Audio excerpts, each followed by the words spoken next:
Speaking to GB News, Robert Jenrick, who resigned from his post in December, says the Prime Minister didn't want to talk about the issue when it was raised with him repeatedly. Downing Street, though, have denied those claims. It comes as Rishi Sunak is facing growing pressure from some MPs on the right of the Conservatives after revised figures indicated that net migration had reached a record high of 745,000 in 2022. Meanwhile, Provisional Home Office figures also reveal a record number of illegal migrants arriving via the Channel so far this year. One of the UK's largest school photo firms has tonight apologised after it offered families the option of getting class pictures with or without children with complex needs.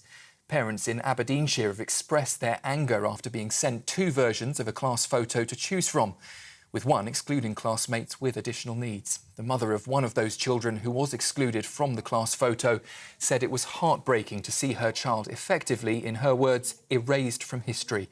Tempest Photography says what happened is not standard procedure and that it's taking the matter very seriously. Soldiers and officers in the British Army are now allowed to grow beards after a century-old rule was overturned. The changes come after an official review of the military's appearance policy. Under the new rules, beards and moustaches must be groomed, kept within specific lengths and have routine checks. The Defence Secretary Grant Shapps has praised the shift in culture, saying that it's important that the military keeps up with modern standards. And finally, before we turn to headliners, the UK's Eurovision entry Ollie Alexander has rejected calls to withdraw from the song contest. That's after issuing a joint statement signed by 8 other contestants. More than 450 artists and organisations are among a group calling itself Queers for Palestine. They signed an open letter demanding that the Years and Years singer pull out of the competition in protest over the inclusion of Israel. But in response, Ollie Alexander said that while he does support a full ceasefire in Gaza, boycotting the contest would, he says, not help to achieve that goal. The collective reply was signed by artists representing 8 participating countries, including Ireland, Norway, Portugal and Finland. That's the latest from the newsroom for now. For more, you can sign up to GB News Alerts by scanning the code on your screen or go to gbnews.com/alerts. Now, though, it's time for headliners.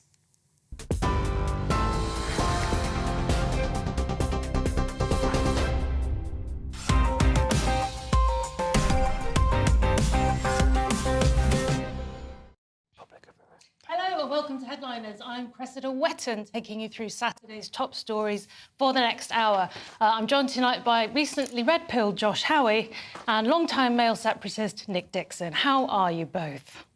Good. It's lovely to see you in that chair. Thanks. Yeah. I mean, do you feel intimidated hosting when you've got 2 of the greatest hosts in humanity here judging you? Yeah, intimidated. That's how I feel. So, oops, I've just been told to sit up. Oh. It's not as easy as it looks. That never happened with me. That never happened with you. OK. No. It is nice to have a night off hosting /Lewis. But yeah, good luck. I'm sure you'll do very well. I see that thing about taking through tomorrow's top stories for the next hour. I invented that, so you're welcome. Did you, Nick? That's mine. That. Brilliant. And Gravity, that was one of yours as well, wasn't it? No, OK. Right, let's have a look at Saturday's front pages.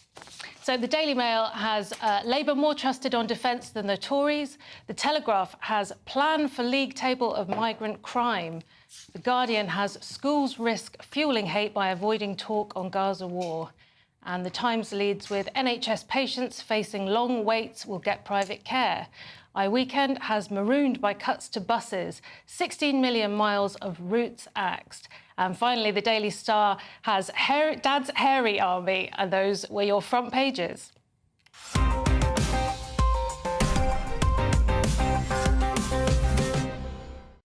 OK, let's start with the Telegraph. Telegraph's just packed with news. It's got loads and loads of news. There was an Iranian journalist who was stabbed outside his London home. I'm sure we don't know who did that. Islamic Republic of Iran. We have Israel kills Syrian colonel in strike. That makes the front page. But, of course, what's not made any of the front pages is how Hezbollah has been shooting rockets into Israel for the last few months and killing civilians in the north. That's not mentioned. And there's a story at the top there. Lies about my mum are grotesque. That's from Brigitte Macron's daughter. But I mean, very come on. thorough today, No, I'm just Josh. saying, like, you know, lies about my mum. Is it really her mum? If you, that's an Depends. it's an in-joke Not there. according to Candace Owen. Well, there we go. That was a little joke for anybody who's in Yeah. on that stuff. But let's go to the big one. And the DUP leader has resigned for some legal reasons that we can't really go into, but by the Telegraph.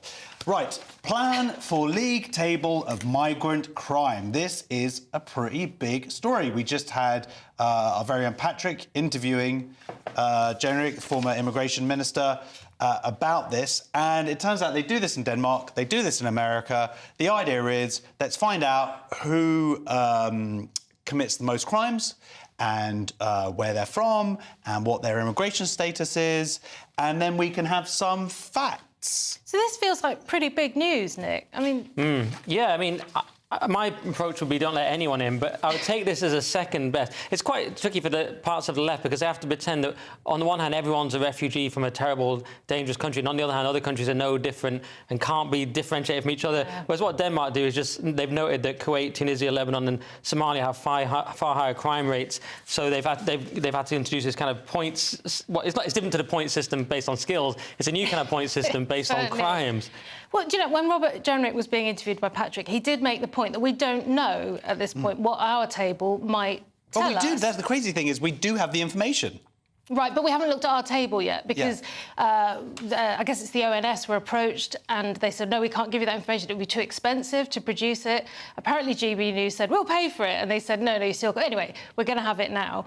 So technically, we don't know who done it. Well, we don't know if we're going to get it now. This is just a proposal. Right. A few politicians are saying, yeah, they're up for it.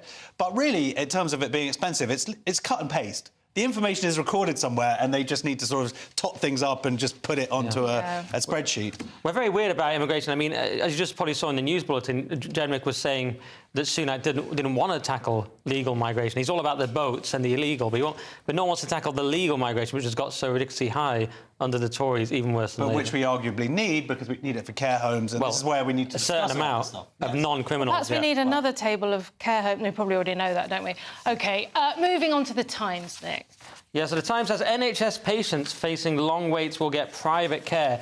And when you hear the words long wait in the NHS, you know it's long. We're talking about 65 weeks and 78 weeks here. So 55% of these patients who have been waiting more than 78 weeks are in 15 trusts, it turns out, the East and North Hertfordshire hospitals.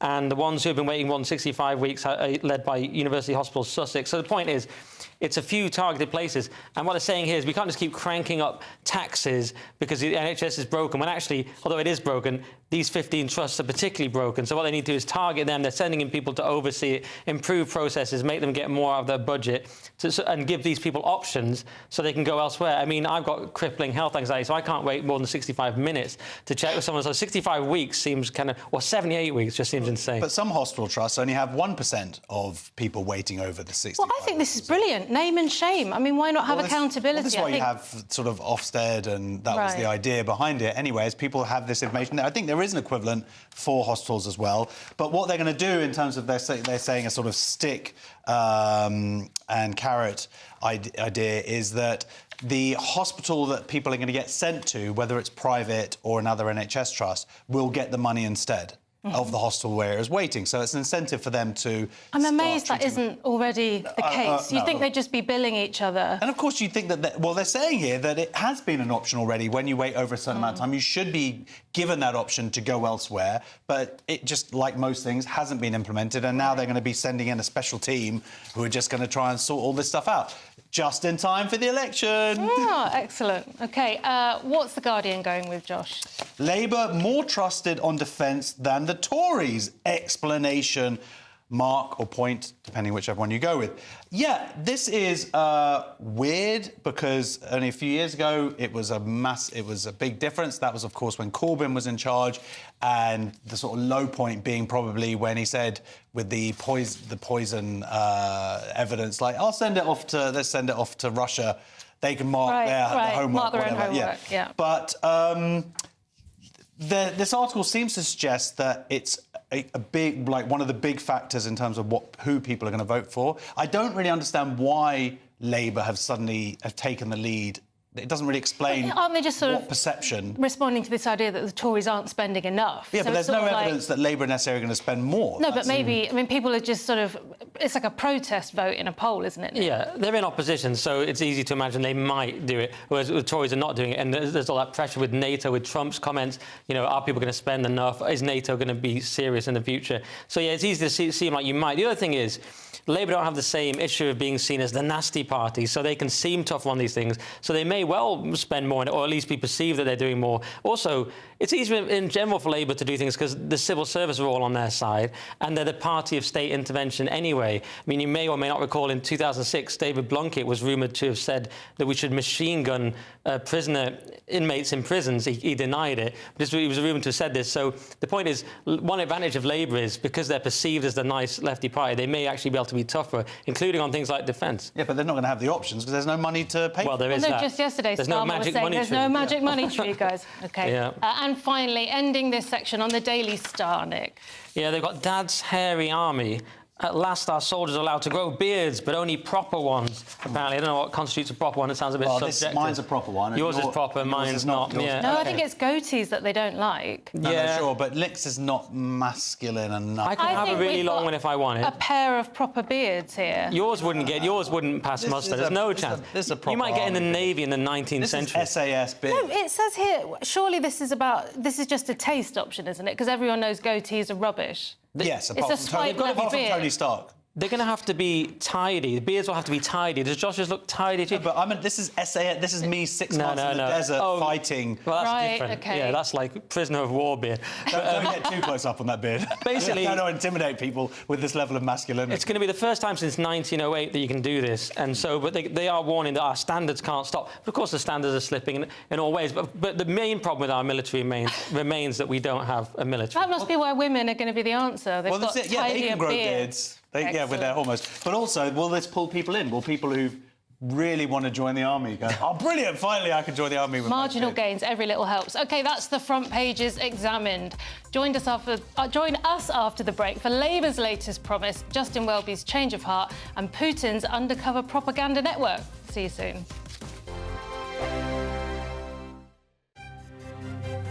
GBNews Breakfast. Every day from 6 a.m. Do you mind if I ask you a little bit about Sebastian? It really amazes me how a mother who can lose a child in such a shocking and unexpected way, so little, so precious, can then turn that grief into something so positive. How did you find the strength to get up, get a camera crew, as you say, travel to the other side of the world and investigate all of this? I was angry at Sebastian for dying.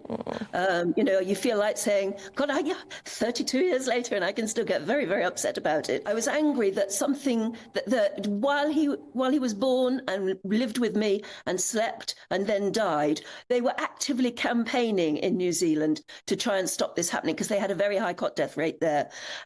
They had the lady, the Anne Diamond, if you like, of New Zealand, a television presenter called Judy Bailey, went on telly every night and said, if you're just about to put your baby down to sleep, put him on his or her back, not the tummy, and this will help. And their cot death rate plummeted. And I went out to New Zealand and met her, and it was anger that drove me to come back and demand that we have the same advert here, the same campaign. And of course, I got all this complete nonsense from the Department of Health saying, you know, oh, young mothers do not watch television, I was told. In other words, while New Zealand mums were being told how to save their babies' lives, we actively denied British mums that advice during the time that Sebastian and others were dying. And the other point, I suppose, to make is it's helpful to educate all generations, because when I had my babies, my mum would say, he's not settling, just stick him on his tummy, he'll be much happier. That's what we did with you. And we had to say, well, things have changed, and, you know, Yes. but it's about educating everybody, because it's not just the mums that get their hands on the babies. I think the most exciting bit for me is talking to people. People who I think are ignored often by the major news channels. We're going to give news they want to hear. There's a voice there that needs to be heard. I think there's a chance here for a diversity of opinion to be expressed, which you don't find elsewhere. It's really exciting. We don't hold back. We're free to say how decisions that are taken here affect us all around the country. Only on GB News, the People's Channel. Britain's news channel. I'm Michelle Dewberry, and I'm not here to tell you what to think. I'd much rather hear what you have to say. So, send in your opinions to gbviews@gbnews.com. Keep them clean, and you never know, I might read them out. With my panel here on Jubes & Co, we debate, we get stuck into the issues of the day on a show where all views are welcome, especially yours. GB News, the People's Channel, Britain's news channel.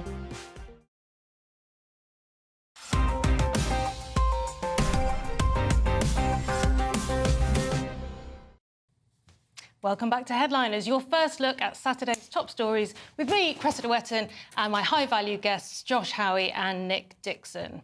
So we begin this section with Saturday's Telegraph and Annalise Dodds claiming that butter wouldn't melt in Labour's mouth, Josh. Yeah, indeed. Labour insists its donors will not automatically get honours amid Sunak knighthood row.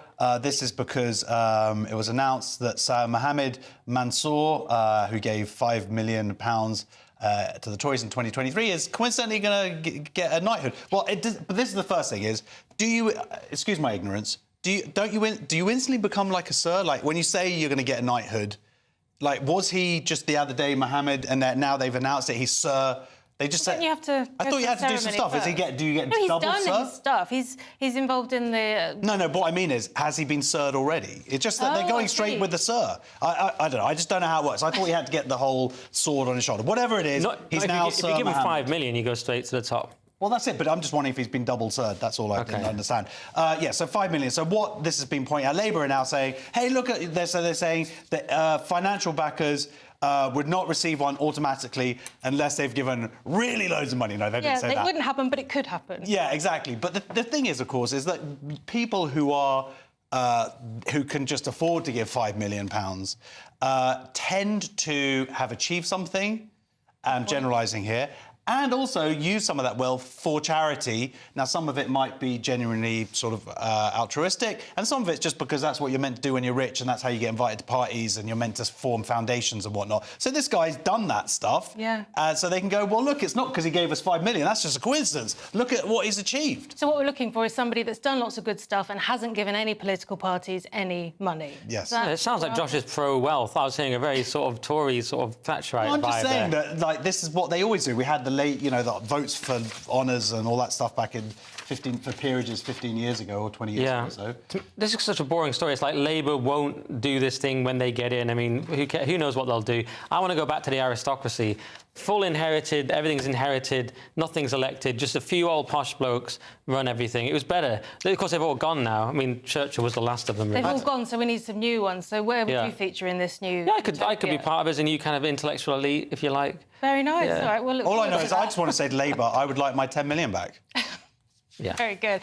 OK, the Daily Mail now. Nick, what's Justin Welby got against flat pack furniture and meatballs? Two great questions. Well, Justin Welby says he won't continue to block Rishi Sunak's Rwanda bill in the House of Lords, but Archbishop of Canterbury, which is also Welby, this is known as elegant variation, which is they shouldn't do, claims he would still be furious about the plans even if migrants were being deported to Sweden and not Africa, and thus your meatballs and flat pack furniture joke. I thought it was a fetish. So, we don't know. We can't confirm. So... This is Welby saying Welby stuff again. Woke Welby, folks. That's what he's called, woke Welby. And he claims that he'd have the same problem if they went back to Sweden. I, for one, don't believe him. I mean, why has he picked Sweden? Why has he picked it out immediately? It suggests that almost immediately that he would have this... if they were going to Sweden, no one would care. I don't believe him immediately on the face of it. And why is he even bothering with this? Again... He just needs to focus on the collapsing Church of England. I mean, why do we have to keep hearing Welby's political... Oh, because he's in the House of Lords, I suppose, is what Josh is about to say. So there is that. Yeah, so this is the thing. So it's gone back and forth over the last 5 months between the Lords, back to Commons. The Lords is there to checks and balances, to raise questions, legitimate questions about different legislation. But at some point, they have to really pass stuff. Then they're not voted in. So at some point, they're going to have to just... This is what he's saying is, like, we just got to go, yeah, all right. So you think it's pragmatism and nothing to do with the fact that the Church has been in the news this week for chemical attacks and problems with people maybe being here when they shouldn't because of religious... Are the Church doing chemical attacks now? They've fallen even further than I thought. I haven't been to Mass recently. OK. All right, fair enough. Did the priest eat a lot of beans? That's the best I can come up with in short. I apologise. I'm sorry. I didn't even. Luckily, I didn't hear it. On this day of all it was days. blasphemous. Indeed. A story in the Daily Mail now about French schools firming the door after the cheval has bolted, Josh. Indeed. I didn't know you spoke French. French schools are placed under armed guard after more than 130 received Islamist terror threats amid rising anger over classroom ban on religious clothing. Now, France has had a ban on religious clothing for, I think, about 20 years or so. But I think it was last week, a head teacher said to one of the pupils to take off her Islamic head covering. That has led to this teacher receiving death threats and resigning. The crazy thing is that in France, the police actually arrested someone for that instead of apologising to the student. Right. But this has kind of spread like wildfire, I don't know, to other schools. And so, yeah, you have security guards outside of schools. Guess what? My children's school also has security guards outside of their school because of, again, predominantly Islamist extremism, where, you know, there have been Islamists, not in the UK, fortunately, but breaking into schools and killing Jewish kids. Also, there have been teachers that have been murdered and beheaded. Well, this is the thing, isn't it? Saying, oh, it spread like wildfire. We might make the argument, oh, if you crack down on this, it will stop. But in this case, when they've begun to make some moves, it's actually led to more violence in the short term. So what do we do about that? You make even more moves. You make stronger moves, right, Nick? Well, it's already much too late, isn't it, when you're at this stage? And that's what... You're at a security stage. You're at the last stage of things. It's kind of like the airport. We've always got to be checked all the time because this is where we are now as a society. It's going to be interesting to see how France deals with this versus the UK. I mean, they're more aggressive in their attempts to be secular, which is why this tension has emerged in France. They're very keen on that, especially in education, aren't they? So it'll be interesting to see. And they're also more nationalist. So it's probably going to be more violent. We'll probably just roll over completely. I'm really interested to know how this goes down in pub chats in France, you know, because in London it's... Le pub. Le pub. It wouldn't be very fashionable to be sort of pro all this stuff, and I don't think you'd probably do very well in my circle if you said, I don't think we should allow hijabs in school or any religious gear. But I get the impression that in France it's more accepted. Well, it's a point of sort of almost national pride, and it's not Muslim in any way. Right. It's also, and you know, they're also yarmulkes and Christian. Any religious paraphernalia, there is a separation of church and the state. And they've got some national pride. We're not huge on that here, are we? Yeah, we've seen the attempt to do it in the Michaela school here, which is just a microcosm, but that's like all France tries to do that. It tries to have this impose these secular values. Yeah, we're different. We try and be tolerant, which hasn't really worked either. It's just led to sort of ghettoisation and the well-covered failure of multiculturalism. So I don't know which approach is best. Both of them are leading to massive tension. Either way, in France, you now have, you know, police with machine guns outside of schools. That ain't good. Yeah. Crazy stuff. OK, a moving story about a parent finding a purpose in the face of tragedy in the Mirror next. Nick, you've got this. Yeah, tragic Manchester Arena bombing victim inspires proposed law to protect venues from terrorists. This is Martin Hett, who was tragically killed, and his mother has been working on this. And it was a horrific event, obviously, and we had all that don't look back in anger nonsense after it, when, of course, we need to look back in anger. And the measures will include venue staff needing counter-terror training, which seems reasonable, bosses carrying out stringent risk analysis inside and outside premises, and beefing up electronic security, such as metal detectors, and it's going to be called Martin's Law. And again, this is where we are now. We should have done something about it much earlier when, for example, the guy who did this attack, whose parents had radicalised him in Libya, and then we let them in the country, you know. So what are you going to do? Now it's at the stage where you just have to have a metal detector, and it's all much too late. But at least it's better than nothing for protecting people in these venues. I mean, you know, young girls were killed in this attack. Absolutely disgusting, but at least I suppose this might make some people more safe. They needed to do something. I mean, the last time it was so negligent. And this guy, on the night, people were saying he was acting weirdly. Even before then, he'd punched a female student in his college or whatever. He had had a picture. People had seen a picture of him with a gun. He was on the MI5 a person of interest list in 2014. So the fact that this is very much a last-ditch attempt to stop it when it's already been missed at all these other stages. But it's better than nothing, I guess. I got to be honest. I am not a massive fan of this law. I can't imagine what the mum went through, the tragedy of her son, the 22 people who were killed that day. But they're talking about, you know, who pays for it, because it's not coming from the government. They're talking like every ticket now has to have an extra 50p. What does this mean for queuing? The problem is Islamists.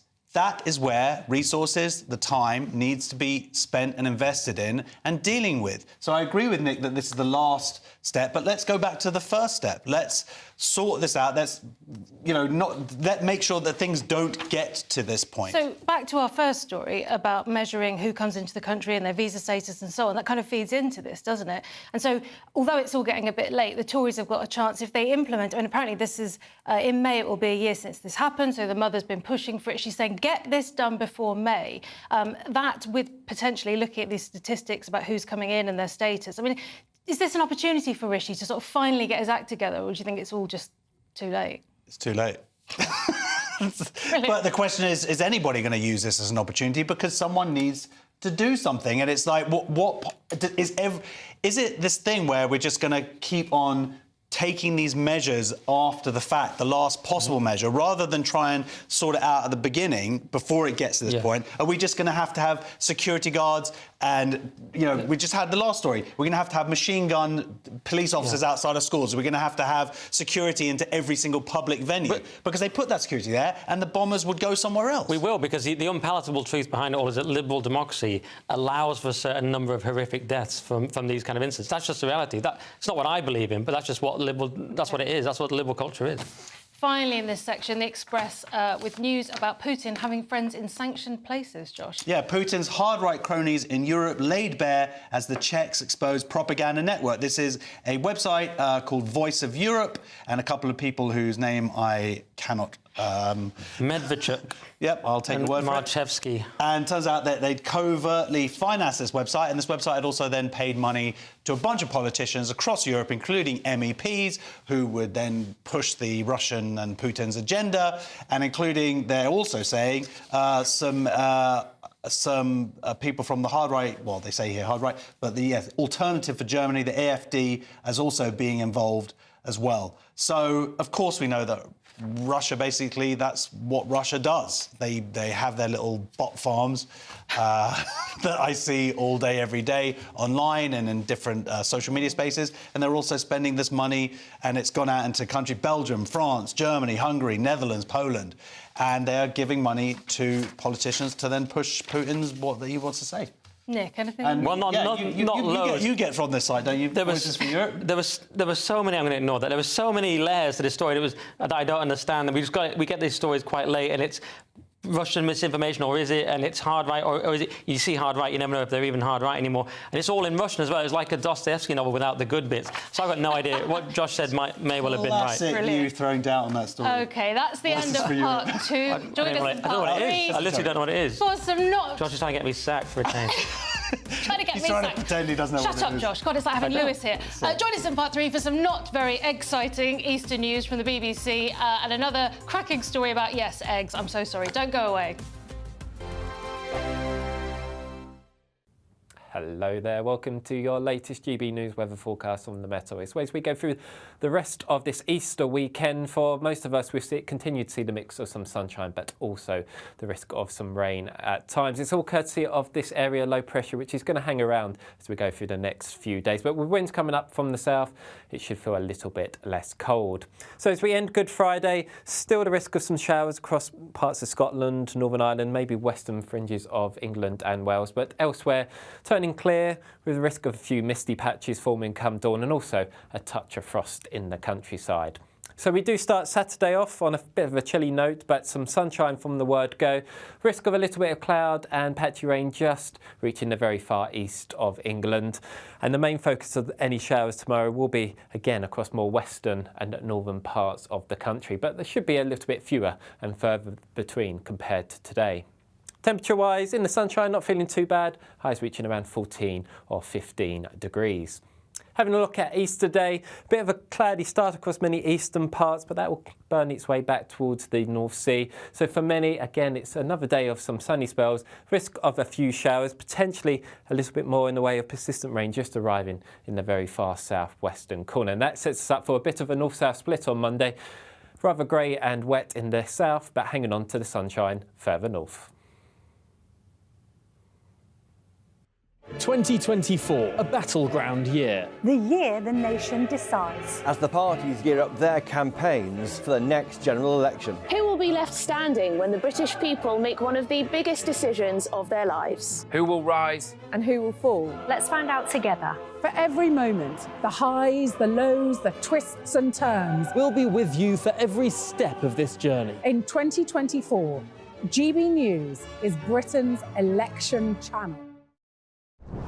I'm Christopher Hope. And I'm Gloria Di Piero, bringing you PMQ's live here on GB News. Whenever Parliament is in session on a Wednesday at midday, we'll bring you live coverage of Prime Minister's questions. We'll be asking our viewers and listeners to submit the questions that they would like to put to the Prime Minister, and we'll put that to our panel of top politicians in our Westminster studio. That's PMQ's live here on GB News, Britain's election channel. GB News is the home of free speech. We were created to champion it, and we deliver it day in, day out. Free speech allows us all to explore and debate openly the issues most important to us, our families, and of course, the British people. Having challenging conversations to enlighten each other. Which is why we hear all sides of the argument. We are the People's Channel. We will always stand by the freedom to express yourself. On TV, radio and online. This is GB News, Britain's news channel.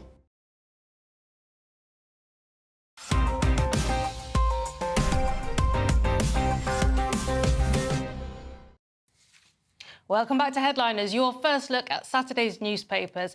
Starting this section with a shocking story in the Independent. Nick, you appreciate the significance of photos, don't you? Did this trigger you? Why would it trigger me?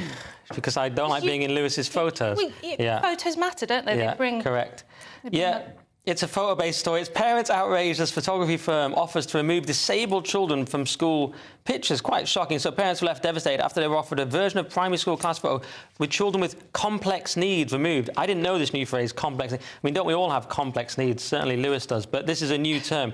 And so it's not surprising, really, to me, because we have a culture where, let's remember, Down syndrome children can be aborted up to full term. So as we move more and more into a completely this secular dystopia, we're going to have euthanasia and things like this. It's not surprising to me at all that disabled people would start to be treated like this. But who knows how it happened. It was Tempest Photography. It wasn't the school. It was the company. Both are going to do an investigation. The school's going to investigate how it happened. Tempest Photography are going to investigate. And no one knows how it happened. And they're all terribly sorry. But obviously the parents wouldn't like it. It's obviously not pleasant. I'd like to say just one thing. An idea about how it possibly happened, and I don't know if this is in any way true, but they have this dedicated additional needs hub, which I'm wondering, the only thing I can think is that there was it's part of the classroom, but it's separate, and then sometimes the kids get separated, and maybe they thought that was too close, and some photographer. If that's not the case, and all the kids are fully integrated and whatever, it's properly evil and messed up and disgusting. Well, even if that is the case, it's pretty sloppy, isn't it, to not think that this might end up happening, that it would be reported this way. Yeah, I mean, you could see it, but people just do stupid stuff. So the point is, if it was a class which has an additional class to it, you could see someone just going, oh well, this was the additional class. It doesn't have to have necessarily been malicious. Now just the bride's family. Or whatever. Yeah, exactly. Or whatever. Yeah. So that's the only possibility that I could think that could somehow explain this, apart from someone just being a proper wrong-un. Wow, yeah, very open-minded of you. OK, moving on to the Mirror. Tracy Emin's bed actually seems pretty classy after reading this. Josh? Yeah, another photo. Outrageous photo of Hamas parading Shani Luke's naked and mutilated body wins a top award. So there's a very disturbing image of Hamas terrorists taking the arguably raped dead body of Shani back into Gaza, parading her around later. And this photo that was part of the Associated Press won this award. And it's incredible because there's evidence that the people who took these photos, who had to have known about the attack before it happened. They were there on as the attack was going on, as they were breaking through the boulders, through the walls, through the gates. They were there. There were also evidence of cameramen who were also carrying weapons themselves and grenades. So the idea that this photo or shows like it's somehow a good photo and sort of shows teamwork. It won like teamwork or whatever.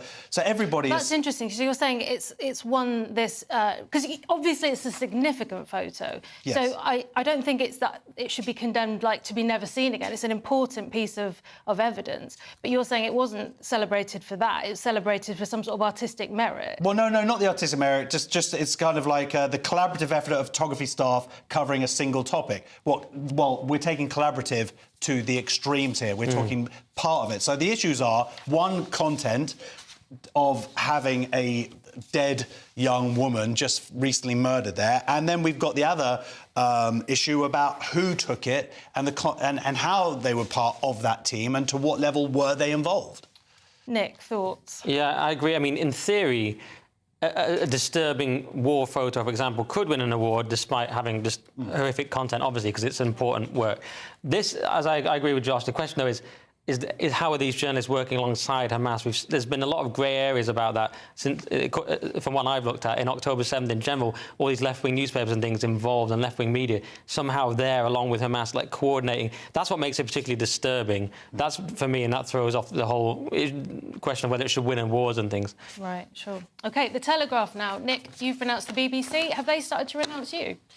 Well, of course, they've been renouncing Christians for decades. So it's BBC abandons Christianity after dropping traditional Easter service broadcasts, which they normally broadcast from King's College, Cambridge. In addition to that, just as an extra little bit of salt in the wound, Alice Roberts, an atheist, was on the Good Friday edition of Desert Island Discs and chose not to take a Bible with her to the fictitious islands. So instead, you know, they're not showing the usual thing. They're showing a vibrant mix of because it's a time when many of the major religions are marking key moments in the calendar, and that's the exact voice they used, by the way, when they decided this. So, you know, enjoy Islam or enjoy the secular dystopia you're going to get, because Christianity was what made this country great, and now you're going to get just awfulness. Because the BBC is nothing new, though. Read something like Peter Hitchens' Rage Against God. They've been gradually erasing Christianity for decades, and this is just pure BBC. BBC going to BBC. Did you know that the BBC's motto is "Nation shall speak peace unto nation"? Are you aware of that? Well, I'm certainly aware of that. And it says here it's biblical in origin. Yeah. It's from the Torah. I say it every Saturday. I thought it was spout tomorrow morning. Rubbish. It's part of our siddur. It's part of our Have you ever prayers. heard someone on the BBC say it? Well, whatever. No. That's a. But I thought it was "Thou shalt follow Mariana Spring." I think this Desert Island thing is a really bad decision. The singing thing for the Easter service from King's College, there are other services that are going to be on as well, and this one's only been on since like 2014. That one's more difficult. But this Desert Island Disc thing, having a confirmed atheist when normally you have someone quite Christian on, and they take the Bible, and this time they're not. That seems like a pointed thing. I will say the BBC is, of course, there to reflect the audience. So, do you have? There's a question here. Are they cutting these? They do have a lot of other Christian programs or Easter programs, to be fair. But are they? Is it because they're taking the lead from the fact that there are less Christians now, which has been proven it's in decline, or there's the other idea, of course, that is the decline in the programs leading to a decline in Christianity. So really, it's a chicken or the Easter egg. Nice. That took you a long time to get that joke, nice. but it was so worth it. Josh. OK, Josh, we're moving on to The Telegraph now. This one's hard to ignore, isn't it? Egg, yes. Like an egg. But yeah, so sticking on theme here, Westminster Council scrambles to celebrate Easter after only putting up Ramadan display. So this is after The Telegraph sort of revealed that they... And then ever since then, basically, The Telegraph have just been hounding Westminster Council offices, going, when are you going to put up the crit? They're like, yep, no, we're doing it. Oh, it doesn't normally go up till the end of the day. And then it was like time was running out because it was obviously they were going to go on holiday on Thursday night. And then finally someone put up a table and put up some, like a cutout of an Easter bunny. So it's really funny. It's sort of... I love it. It's somewhat like funny. This kind of sitcom Fawlty Towers. Yeah, they're all like freaking out at the Westminster Council offices to get this display up. It's exactly like thick of it. They can't find an egg big enough for the window. Exactly. Well, they might be waiting for the Easter egg sale because then you really get a good decline. So they might have been putting it up on like Monday or Tuesday. Excellent. They deserve it though, because they put up the Ramadan lights, didn't they? It's the same, that was Westminster City Council approved that. It was paid for by an outside person, but it was still, they put up Ramadan lights during Easter. I think that's a really good point in that they approved it, but it was paid for by a Muslim organisation. It was proposed by a Muslim organisation. So what I would argue is Christians need to step up. With their money, yeah. Step up your money, step up, put these proposals forward, and get some big old Christian-y thing up there. It was very Michelle Welbeck's submission, which is a great novel, but it's happening in real time. I'll be fine, by the way. I already follow an Abrahamic religion, and they like Jesus. They think he's a prophet. I'll get 3 wives. I worry about some of the... if Islam takes over, like in the book, that's all I'm saying. Well, your mate Tate, he's doing... Yeah, Tate's already got ahead of it. But I worry about some of the liberals, but anyway. OK, finishing this section with The Times. We've heard your thoughts on assisted dying, Nick. Now, how do you feel about assisted living? Wow, I love that. It's time to start assisted living. So this is fertility clinics pressuring young women to freeze their eggs. So the sort of argument in the piece is that it's become a bit of a trendy thing to freeze your eggs as a woman, even though the majority never return to unfreeze the eggs, and only around 1 in 5 treatment cycles actually results in a baby. But it's very expensive. It costs £7,000 on average. So women, there's a propaganda campaign like, hey, freeze your eggs. There's influencers on Instagram going, I totally got my eggs frozen, and it's great. What they should be doing, a propaganda campaign, is to not leave it so late to get pregnant. I'm hoping that's the byproduct of this. We're just talking about it, and it makes you Google it, because it's not so much the time-ticking problem, it's the cost, isn't it? That makes people go, oh, really, how much, or both of the things. So, yeah, it gets people talking about it, doesn't it? Yeah, it does, and maybe that is a good thing. Obviously, we know that births are in decline, but there are companies like Facebook, LinkedIn, that they actually offer their female staff to freeze eggs, and they also offer gym membership. So I would say take the gym membership and then get thin and then get a man. Lewis Schaefer called me and told me to say that. I didn't want to say that, but he said to me, he said... No, I'm with Miriam Cates on this. She said that if the company's doing it, it's a way to exploit women to stay in the workforce with false promises, because it's just an insurance policy, right? Ideally, if you do it, you still don't want to use it. That's a good outcome. You don't want your money's worth.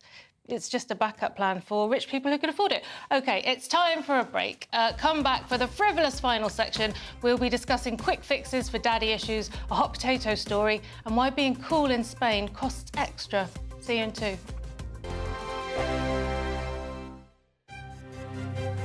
GB News Breakfast. Every day from 6 a.m. He's a genius. He's one of the few geniuses in the world. We have Mozart, we have perhaps Leonardo da Vinci. He's a genius. Of course, he's worth studying. But Chris, did they not think that Ben Jonson wrote some of his works? Well, that's interesting, isn't it? Some people say that. There's lots of people out there who will question who wrote the plays. What's really important, of course, is the quality of the writing. And can I just add, I have some sympathy for my opponent in this debate, because I'm afraid he's going to have to justify something which many people will disagree with. But good luck to him. But I think we all know Shakespeare was a genius. I'm sure my let's friend hear from Ryan. Well. This is Ryan Mark Parsons, who's a former star of The Apprentice. Tell us more, Ryan.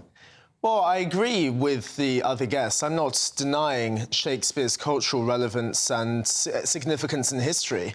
I mean, I admire Shakespeare.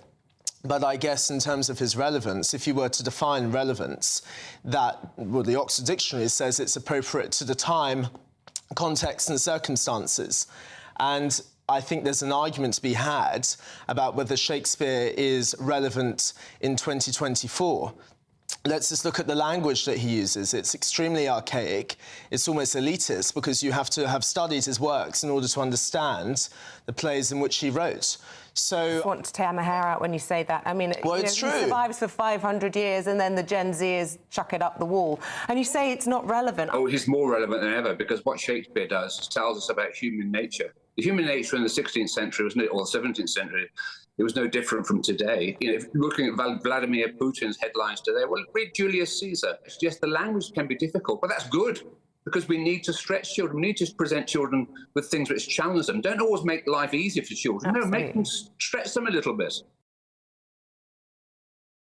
I think the most exciting bit for me is talking to people. People who I think are ignored often by the major news channels. We're going to give news they want to hear. There's a voice there that needs to be heard. I think there's a chance here for a diversity of opinion to be expressed, which you don't find elsewhere. It's really exciting. We don't hold back. We're free to say how decisions that are taken here affect us all around the country. Only on GB News, the People's Channel, Britain's news channel. I'm Michelle Dewberry, and I'm not here to tell you what to think. I'd much rather hear what you have to say. So send in your opinions to gbviews@gbnews.com. Keep them clean, and you never know, I might read them out. With my panel here on Jubes & Co, we debate, we get stuck into the issues of the day on a show where all views are welcome, especially yours. GB News, the People's Channel, Britain's news channel.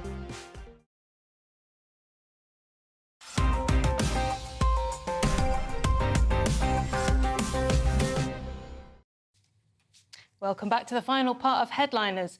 If you want something said, ask a man. If you want something done, ask a woman. And if you want your husband to get the snip, don't ask the NHS. This is in the Mirror, Josh. Yeah, angry wives desperate for their husbands to get the snip as NHS procedure gets the chop.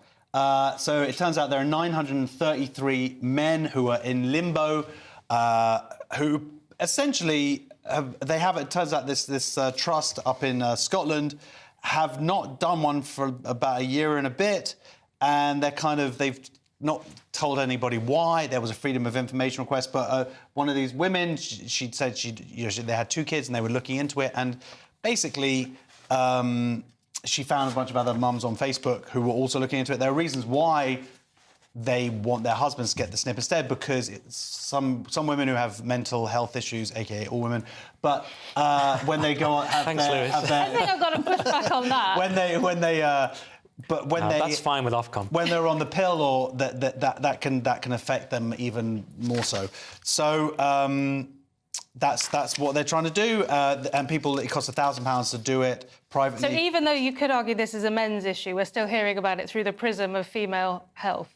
Yeah, what a shock. Interesting, isn't it? That's the way I shift. But it is the women that are the doers and who go to the doctors and cause a fuss, isn't it? I think men would just let this slide. I just want to offer balance to Josh's comments by saying I also think women are mental, but for different reasons. But the only thing about vasectomies, right, they claim to be so reversible. They're not necessarily reversible, and they claim to be not painful. That's not necessarily true either. I've heard. Well, the people in here are saying, she's been through childbirth, get it together, you can have a vasectomy. Well, it's not the same. One of them's happening to men, so it's more important. But look, and people need to have more babies, although I'll offer the caveat, if they're stupid or evil, then they shouldn't, so... Soon it's going to be illegal to get a vasectomy. We are going to need more babies. This is probably like some nudge department. Right. OK, they're deliberately closing down. I'm not sure that's actually true. No, but at some point, what, in China? That's, taking away from China. I bet they're not allowing vasectomies over there. And Starmer's going to bring in assisted dying, so there'll be more and more people born, but kills them quite quickly. That's going to be the rule. Oh, that's Logan's sweet. Run. Wow, all right, the Daily Mail now. And a woman who healed 17 years of trauma in one day. That is an absolute bargain, isn't it, Nick? Yeah, I flew out to Japan for the day, and I'll get onto the story in a minute. I flew to Japan for the day to rent a father and heal generational trauma after my dad walked out when I was 11, and now the story. So, basically, they went to Japan, just did the same joke twice. They went to Japan, this poor person who didn't have a father.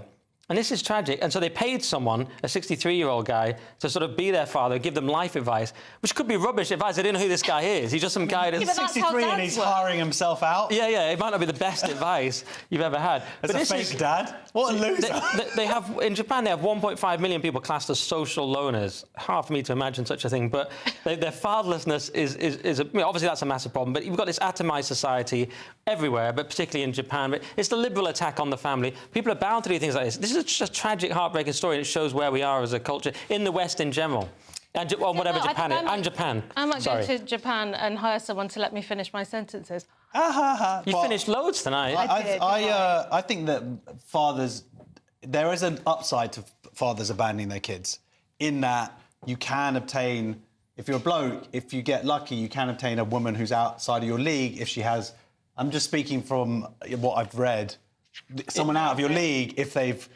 OK, let's move on from healing childhood trauma in Japan to the Times now, and a story about maturity in the Japanese approach to censorship, Josh. Yeah, Oppenheimer released in Japan to mixed reviews. It's gone over like a bang. No, that doesn't work, does it, as an expression? No, and it's offensive to our Japanese audience. Good. Oh, I don't think we have a Japanese... Do we have a Japanese audience? We're big in Japan, yeah. Are we? No, but it's a phrase I've heard of. Doubt it. Anyway, the film finally came out. Last year it didn't come out because it was the anniversaries of the 2 bombs. It's come out this year, and they're saying, yeah, we should be able to see this film as it was released. The film company said, look, we should be able to have a mature discussion about this stuff. It doesn't actually show the death and devastation. You know, nearly 250,000 people were killed, and so that's the main thing that people are complaining about, because it focuses more on Oppenheimer's life and his body and sex stuff. For long scenes. Didn't know that. I haven't seen it. Any thoughts on this? Well, just a lot of the Japanese people don't like it, surprisingly enough. They're saying that the horror of nuclear weapons was not sufficiently depicted and that they didn't really need to even make this film. I mean, Oppenheimer's words expressed his shock at the reality of atomic bombing, and that was enough. So, of course, it's going to go over differently. It's like showing Darkest Hour in Germany. It just doesn't go over the same. Yeah, OK. In my Mail now, experience. Nick. And Cares up north. And a reason to be especially grateful for Lewis not being here tonight. So many reasons. This is a make way for the super spud. British scientists are altering the DNA of potatoes so they cook as fast as pasta, and it's a great thing for single men because they've got rice down to where you can stick it in a bag and stick it in the microwave for 1 minute 45 seconds. So now the humble potato will follow, and you'll be able to just make it in seconds thanks to Beehive Innovations, who are based in Lincoln, where my dad's from. Salt of the earth people, no pun intended, and isn't really a pun either. Potato of the earth people. Almost, no it's wrong close. Ideas. Soil. GBNews, mate. Something to do with You soil. can cook potatoes quick. You put them in the microwave first. Nonsense. And then you get on with the rest of it. So that's the idea. So this idea that it takes so long to... Oh, no, I don't have a spare 20 minutes to roast a potato. Ooh, I'm an hour so of it. busy. Yeah, It's not about business, it's just some people hate cooking. OK, but the interesting thing I've heard. is that this isn't going to be genetically modified. This is going to be genetically engineered. There's a big difference because it's more like you don't add... Genetically modified adds traits. Genetically engineered sort of cuts things up and moves it Didn't around. know you're a scientist, Josh. OK, let's finish on this last story in the Mail. For Mad Dogs and Englishmen, this is just a non-story, isn't it, Josh? No, this is very important if you're going to Spain. Spanish restaurants can now charge tourists extra if they're sitting in the shade, officials confirm. They have brought in a bunch of stupid laws, apart from the fact that you can get water now instead of having to pay for water, and you get tap water.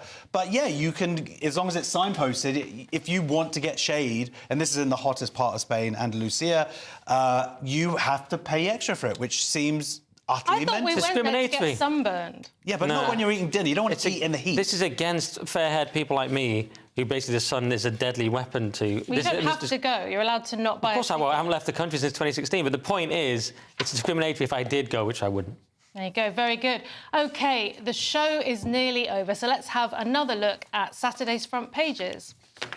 The Daily Mail is going with Labour more trusted on defence than the Tories. The Telegraph has plan for league table of migrant crime. The Guardian has schools risk fueling hate by avoiding talk on Gaza war. The Times has NHS patients facing long waits will get private care.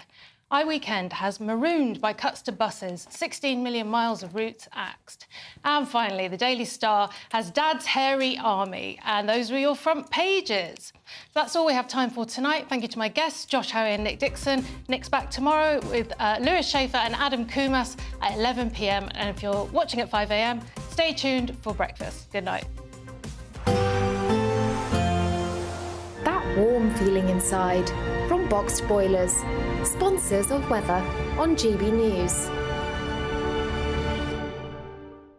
Hello there, welcome to your latest GB News weather forecast on the Met. As we go through the rest of this Easter weekend, for most of us we've continued to see the mix of some sunshine but also the risk of some rain at times. It's all courtesy of this area low pressure which is going to hang around as we go through the next few days. But with winds coming up from the south, it should feel a little bit less cold.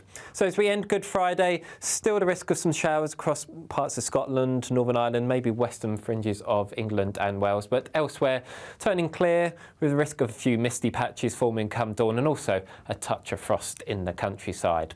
So we do start Saturday off on a bit of a chilly note, but some sunshine from the word go. Risk of a little bit of cloud and patchy rain just reaching the very far east of England. And the main focus of any showers tomorrow will be, again, across more western and northern parts of the country. But there should be a little bit fewer and further between compared to today. Temperature-wise, in the sunshine, not feeling too bad. Highs reaching around 14 or 15 degrees.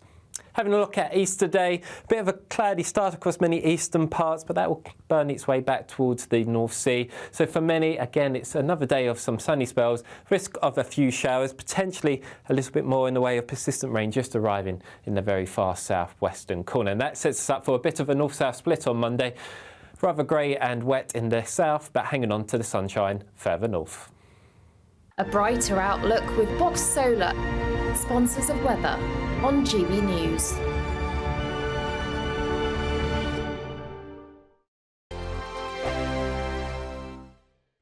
"2024, a battleground year." The year the nation decides. As the parties gear up their campaigns for the next general election. Who will be left standing when the British people make one of the biggest decisions of their lives? Who will rise? And who will fall? Let's find out together. For every moment, the highs, the lows, the twists and turns. We'll be with you for every step of this journey. In 2024, GB News is Britain's election channel.